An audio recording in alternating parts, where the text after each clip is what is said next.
Hey, what's up everybody? Happy tax day. How are you doing? Welcome to my channel. Today I got a stimulus package update for you. But first, if you haven't done so already and you're new here, please subscribe to my channel. I'd really appreciate it. And also for everybody out here, please smash that like button. And also down below, leave me a comment to let me know how you're doing. Let me know if you have any questions and any thoughts or opinions on this video, on anything else that you might have a concern about. All right. We have some news on the stimulus package, and I want to cover a few things in this video. So first, I'll start with the schools. So as you know, there's been a lot of debate on whether schools should reopen or not. And I guess that makes sense.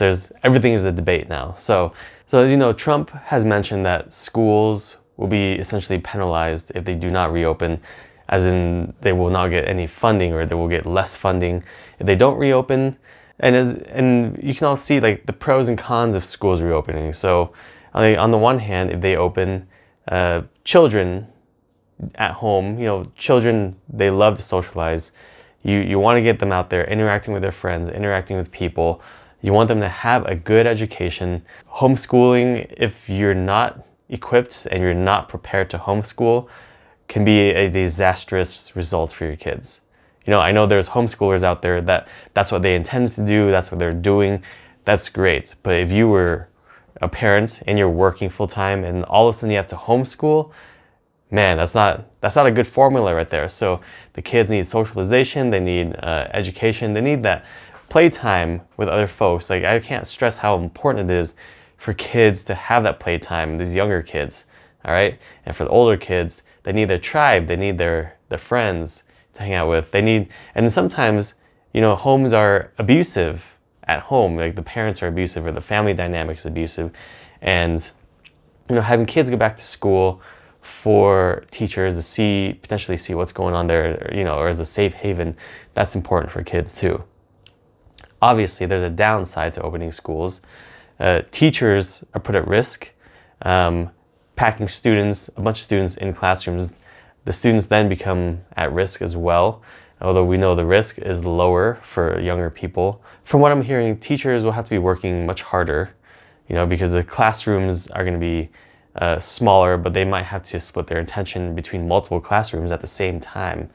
And if the teachers are older people, then they'll be at more risk for catching the disease.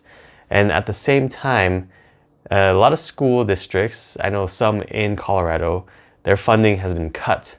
So they're expected to run an open school with proper social distancing guidelines on the lower budget and in a condition where they will be put at greater risk. And that's really demoralizing for teachers.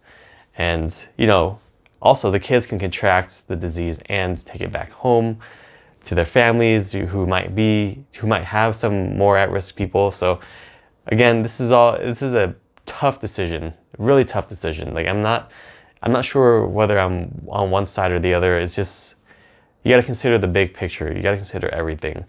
And so it's not going to be an easy decision, and it's really challenging to pick one side and be definitely dead sure on that one side, for me at least. So let me know what you guys think.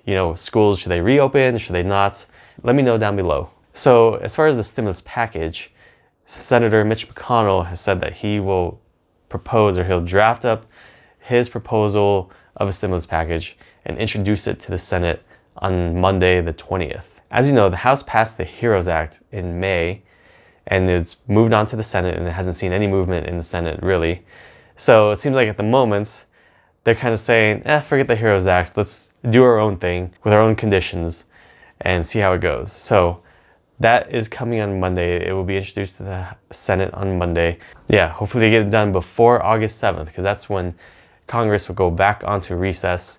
So, and everybody has alluded to a stimulus package being passed before July ends. So hopefully this gets quick movement and it gets through the Senate and then through the House and then on to the President. One of the main things that Republicans want to do in this bill is to request liability protection for schools, businesses, all that stuff, all those entities who are rehiring employees, because they're afraid that these places will be subject to a lot of lawsuits related to COVID, because of, if you're hiring people and maybe maybe your workplace is not 100% a safe environment, then you might get sued for it. So Republicans are asking for liability protection for these people, and then the Democrats are asking for state and local government assistance. I would check out this recent podcast by Freakonomics. They interviewed a top White House economist during the Obama administration. Her name is Christina Romer. She basically talks about what really helped work during the Great Recession, during the 2008 crash. And one of the things she said was that state and local governments who were assisted by the federal government really had a quicker turnaround than states that did not have assistance. Assistance was given to random states as like kind of a test. And those states were the states that received assistance. Their economies recovered much quicker because the states were able to provide, the social services for their people. I'm not talking about like child protective services. I'm talking about like government funded services. Like if you have more unemployment, then you're gonna need more money to fund the people that are unemployed. Right now, if people are unemployed, they're not paying as much taxes, they're not spending as much money, so they're not paying as much sales tax. So the states and local governments are receiving much less revenue, and they're expected to pay out all this unemployment and provide all these assistance for people. So I think if we can get some state and local assistance, that would be awesome. I think that could really help our country, can help each individual state with a quicker recovery. But, don't listen to me. Check out that podcast, Freakonomics. It's one of the most recent podcasts. It talks about the Great Recession and how they dealt with that, or what things that they've learned from that recession. It's a very interesting podcast. All right, I'm just going to answer some questions from my previous videos. Hopefully it'll help you guys out if you have these similar questions, just because I can't get to them all the time. So here we go. How do you go about checking to see if your state has funding? Now this is based on my video, I think 2 videos ago, where since the EIDL grants ran out of money, I told you all to check out your state and local governments to see if they have their own programs. And I mean, the best thing here is just to Google your state or your city or your county and Google that plus relief programs or emergency relief programs, something like that. And just check their government website for small business relief programs. All right. Let's see, if I put in the correct bank account number, will I still receive the EIDL grant, or should I call them? You should definitely call them, because if you don't have the right account number, then they're going to deposit it to the wrong checking account and it's probably going to be rejected by the bank. So definitely call them there. Which, by the way, I did have a client who did enter the wrong account number, and when we tried to call them to correct it, they just made a note on the application that the account number was wrong. But when they got approved, or when they got the email to set up their portal, the account number was still incorrect.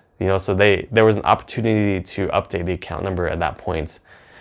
But just so you know, when you speak to Tier 2 agents from the SBA, they most likely cannot change your application. They can only make notes or notate on your application.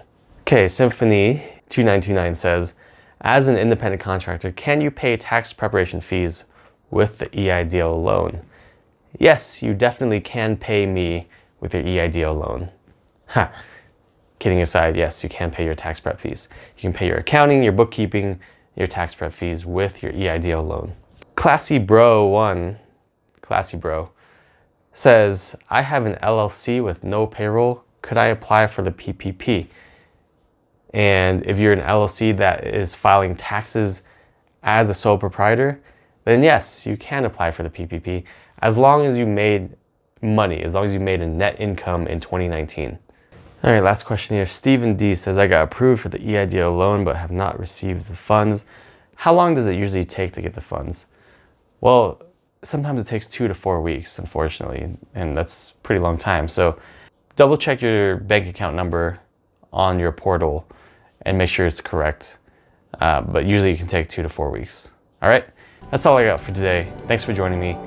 Let me know if you have any questions down below. And again, smash that like button, hit that subscribe button. I'll see you guys tomorrow, and take care.